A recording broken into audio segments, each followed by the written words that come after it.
Hello friends, उड़ान centre पर आपका स्वागत है। सीएमएमएस के जो स्टूडेंट 2025 में एग्ज़ाम पास किए हैं उनके लिए अब की बार जो सीएमएमएस का पहला चरण का पैसा मिलने वाला है, यानी स्कॉलरशिप मिलने वाला है, उसके लिए एक फ़ॉर्म भरना पड़ता है और ये फ़ॉर्म फ्रेश फ़ॉर्म कहलाता है। ये आपको अच्छे से पता होगा। आज हम लोग बात करेंगे कि इस फॉर्म में किसको क्या भरना है। ठीक है, इसके बाद हम लोग आने वाले वीडियोज़ में दूसरा चरण, तीसरा और चौथा चरण का फॉर्म भरने का तरीका भी बताएंगे, वो आगे हम लोग वीडियोज़ में देखेंगे। और इसके पहले अगर आप ये वीडियोज़ नहीं देखे हैं कि किस तरह से ये फॉर्म डाउनलोड करना है, तो फिर इस वीडियो के डिस्क्रिप्शन में एक लिंक है, उस पर क्लिक करके आप पिछला वीडियो देख लीजिएगा कि कैसे डाउनलोड करते हैं। खैर, आगे बढ़ते हैं। देखिए, इसमें जैसे आप फॉर्म डाउनलोड कर लेंगे, यहाँ पर आपको लिखा हुआ दिख जाएगा मुख्यमंत्री मेधा छात्रवृत्ति योजना CMMSS 2025। ये 2025 इसलिए दिख रहा है क्योंकि 2025 में जो एग्ज़ाम पास किए हैं उनके लिए ये फॉर्म है। इसमें सबसे पहले यहाँ पे एक ऑप्शन दिखेगा, परीक्षा की तिथि। परीक्षा की तिथि में आपको वो डेट डालना है जिस दिन परीक्षा हुआ था। आप इसके लिए CMMS का अपना एडमिट कार्ड का डेट ऑफ तब एग्ज़ाम डाल सकते हैं। वैसे एक बात और है, यहाँ पर अगर आप डेट भूल भी गए हैं तो कोई बात नहीं है, आप देख लीजिए। खाली यहाँ पे 20/07 और 2000 ये ऑलरेडी लिखा हुआ है। खाली यहाँ पे आपको 5 भर देना है, यानी 2025, वरना फिर डेट यहाँ पर ऑलरेडी एंटर टाइप का है। ठीक है, यहाँ से 5 लिख देना है। उसके बाद आगे बढ़ते हैं। इसके बाद हमें क्या देखने को मिलेगा, क्रमांक। क्रमांक का मतलब होता है रोल नंबर। ये रोल नंबर आपको एडमिट कार्ड पर, CMMS के एडमिट कार्ड पर देखने को मिलेगा। वहाँ पर जो भी आपका रोल नंबर रहेगा वो यहाँ पे एंटर कर देना है। फिर इसके बाद आपको लिखना है छात्र छात्रा का नाम हिंदी में। ध्यान रखना है कि जहाँ हिंदी में जिस लाइन में कहा गया है वहाँ हिंदी में लिखना है। यहाँ पे शुरू वाला लाइन में हिंदी में कहा गया है, शुरू में हिंदी में लिख देंगे। उसके बाद दिया है अंग्रेजी में, नीचे वाला में अंग्रेजी में लिख देंगे। इसके बाद पिता का नाम एक बार हिंदी में ऊपर में लिखना है, फिर पिता का नाम अंग्रेजी में उसके नीचे वाला में लिखना है। ये सब कुछ आपको सही और अच्छे हैंडराइटिंग में भर देना, ताकि किसी भी तरह का कोई भी बाद में परेशानी आपको ना आए। और इसके साथ ही आप यहाँ पे एक फ़ोटो भी चिपका देंगे, और ये फ़ोटो लगभग अभी के टाइम का होना चाहिए, मतलब 2-3 महीना या इससे कम समय का होना चाहिए, क्योंकि ज़्यादा पुराना फ़ोटो रहने पर वो सबमिट नहीं किया जाता है, वो लगाना नहीं चाहिए। ठीक है, और उसके बाद फिर जैसे फ़ोटो डालेंगे उसके नीचे यहाँ पे सिग्नेचर में आप जैसे सिग्नेचर करते हैं वैसे अपना सिग्नेचर लिख देना है। चलिए, इसके बाद आगे आपको क्या करना है, देखिए इसमें आपको मोबाइल नंबर मांगा है तो मोबाइल नंबर यहाँ एंटर कर देंगे। जाति, ये देखिए, ये जाति क्या लिखना है। अगर आपके पास उस टाइम पर कास्ट सर्टिफिकेट था तो उस हिसाब से आप अपना जाति, जो भी आपके पास जो भी आपका जाति है उसको लिखेंगे। ये जाति लिखेंगे उस टाइम के अनुसार जिस टाइम आप फॉर्म भरे थे। अगर उस टाइम आप कास्ट सर्टिफिकेट दिए थे तो कास्ट सर्टिफिकेट में कौन सा कैटेगरी का कास्ट दिए थे वो लिखना है। लेकिन तभी अगर कास्ट सर्टिफिकेट नहीं था, अभी है, तो फिर अभी का आपको नहीं भरना है, तब फिर आप जनरल लिख सकते हैं। इसके बाद यहाँ पे देखिए विद्यालय का नाम एवं पता। तब इस विद्यालय का नाम में आपको उस विद्यालय का नाम लिखना है जहाँ पर आप अभी पढ़ रहे हैं। ये नहीं कि पुराना जहाँ पढ़ रहे थे अब दूसरा स्कूल में पढ़ रहे हैं, मिडिल स्कूल से हाई स्कूल आ गए और पुराना वाला डाल रहे हैं, वो नहीं करना है। अभी अगर आप हाई स्कूल में हैं तो हाई स्कूल का डिटेल डालना है, स्कूल का नाम वो लिखना है आपको। इसके बाद आपका पूछा गया है पत्राचार का पता। यहाँ पत्राचार बोले तो यहाँ पर आपको अपना एड्रेस डालना है। ठीक है, यानी देखा जाए तो ऊपर वाला में आपको स्कूल वाला एड्रेस के हिसाब से डालना है और नीचे वाला अपना घर का एड्रेस डालना है। इसमें ग्राम, पंचायत, पोस्ट, पिन कोड, थाना, प्रखंड, ये सब डाल देना है। इसके बाद आगे देखिए क्या दिया गया है, विद्यालय में रहने खाने की व्यवस्था राज्य अथवा केंद्र सरकार द्वारा की जाती है। छात्रावास का व्यवस्था नहीं रहने पे आप नो करिएगा, जबकि अगर छात्रावास व्यवस्था रहने पर आप हाँ करिएगा। तो नॉर्मली में आप लोग का यहाँ पे नो भराएगा, आप अपने हिसाब से डाल सकते हैं।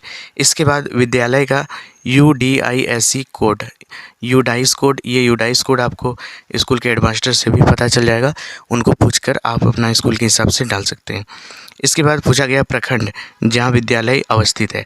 आपको विद्यालय जहाँ पे स्थित है वहाँ का प्रखंड डालना है। ठीक है, वहाँ का डालना है, अपना प्रखंड नहीं डाल देना है। इसके बाद जिला जहाँ विद्यालय अवस्थित है, और आपको यहाँ पर जिला डालना है जहाँ पे स्कूल आपका है, जहाँ पे पड़ता है जिला में। ठीक है, इसके बाद छात्र छात्रा का आधार संख्या, यहाँ पर आपको आधार संख्या डाल देना है। ये सब डिटेल डालने के बाद आपको यहाँ पे कुछ और इम्पोर्टेंट ज़रूरी जानकारियाँ डालनी है, जिसके बिना ये अधूरा रह सकता है। देखिए यहाँ पे बोला गया बैंक का नाम एवं शाखा। मान लीजिए यहाँ पर आपका सेंट्रल बैंक है, तो यहाँ पर लिख दीजिएगा सेंट्रल बैंक ऑफ इंडिया, और शाखा में आप लिख दीजिएगा ऐसे करके शाखा और डैश देके जो जगह है, मान लीजिए दुमका अगर है तो लिख देना है शाखा दुमका।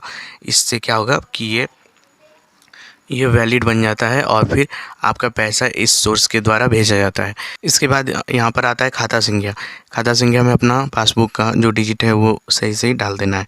इसके बाद आईएफएससी कोड, ये आईएफएससी कोड भी आपको खाता में यानी पासबुक में आपको देखने को मिल जाएगा, तो इसलिए वहाँ पर ध्यान से देखकर एक एक डिजिट को अच्छे से डालना है। खाता संख्या वाला अगर कॉलम में एक भी डिजिट अगर गलत हुआ या फिर अगर आप सही से नहीं लिखे तो फिर हो सकता है कि आपका फॉर्म भरा होते हुए भी ना पैसा आए, तो इसलिए एक ज़रा भी गलती नहीं करिएगा। और ये सब करने के बाद फिर आपको इस जगह पे लेफ़्ट साइड में जहाँ छात्र छात्रा का हस्ताक्षर है, यहाँ पे अपना फिर से सिग्नेचर कर देना है। ध्यान रहे कि सिग्नेचर हमेशा वैसा ही करना है जहाँ पे हर जगह आप करते आए हैं। हर जगह हिंदी से करते आए हैं तो यहाँ पर भी हिंदी से करना है, हर जगह इंग्लिश से करते आए हैं तो यहाँ पर भी इंग्लिश से करना है। इसके बाद यहाँ पर आपका एक ऑप्शन आता है अभिभावक का हस्ताक्षर। यहाँ अभिभावक का मतलब है कि आप पर अभिभावक का सिग्नेचर लगाना है, जिसमें आपका अभिभावक के रूप में आपके माता पिता को कहा जाता है। तो यहाँ पे अभिभावक यानी माता पिता के सिग्नेचर में से किसी एक का सिग्नेचर कराना है। फिर यहाँ पे ऑप्शन एक मिलेगा क्या देखने को, प्रधानाध्यापक का हस्ताक्षर यानी हेडमास्टर का सिग्नेचर। यहाँ हेडमास्टर का भी सिग्नेचर करा लीजिएगा। इस तरह से आपका फॉर्म भरा गया। लेकिन इसके साथ साथ कुछ डॉक्यूमेंट को भी आपको ध्यान में रख के इसको रेडी करके रखना है, क्योंकि इसके साथ उसे भी सबमिट करना है। तो आइए चलिए इसके बारे में बात करते हैं। और इसके लिए आपको कहीं भटकने की ज़रूरत नहीं है। इस यहाँ पे साफ साफ दिया है कि क्या क्या लगेगा। जैसे देखिए इसके लिए प्रवेश पत्र लगेगा, यानी कि CMMS का एडमिट कार्ड, जिस टाइम आप परीक्षा देने के लिए उस एडमिट कार्ड को लेके गए थे वो लगेगा, है ना। उसके बाद जाति प्रमाण पत्र लगेगा, उसके बाद आधार कार्ड लगेगा, बैंक पासबुक का जेरोक्स लगेगा। ये सारी चीज़ लगेंगे। ये सारी चीज़ आपको जेरोक्स और ओरिजिनल दोनों लेके जाना है। क्या पता कि अगर आपका हेडमास्टर ओरिजिनल देखना चाहे तो उसे ओरिजिनल दिखा देना, और अगर जेरोक्स का ज़रूरत पड़ेगा सबमिट करने के लिए तो फिर आप जेरोक्स सबमिट कर देना। ठीक है, इस तरह से आपको इन चीज़ों को लेके जाना है। साथ ही एक और चीज़ को आपको ध्यान में रखकर चलना है। देखिए स्क्रीन पर आपको एक फ़ोटो दिख रहा होगा। ये जो दिख रहा है ना, ये होता है उन लोगों के नाम जो स्कूल में CMMS का परीक्षा में उत्तीर्ण हुए हैं, यानी जिनको पैसा मिलना है। ये वाला फ़ोटो आपको स्कूल में निकला हुआ रह जाएगा, वहाँ पे आप नाम लिखा लीजिएगा इसमें, क्योंकि इससे क्या होता है कि इस लिस्ट में उन सब लोगों के नाम होते हैं जो पास किए हैं और जिनको CMMS का पैसा दिया जाना है। इससे क्या होता है कि लिस्ट में नाम रहने से आप सही से कंफर्म हो जाते हैं कि आपको पैसा मिलेगा और आपका सारा जमा किया हुआ डॉक्यूमेंट लिस्ट में नाम चढ़ गया है। ठीक है, क्योंकि कई बार क्या होता है कि सिर्फ फॉर्म भर देने से और जमा कर देने से आगे पीछे हो जाता है और सर लोगों को भी उतना याद नहीं रहता, लेकिन इस लिस्ट में नाम रहने से वो लोग डॉक्यूमेंट को संभाल कर रखते हैं, क्योंकि उसमें आपका नाम लिखा हुआ रहता है। ठीक है, तो सर से एक बार पूछ के इसमें ज़रूर लिख देना अपना नाम।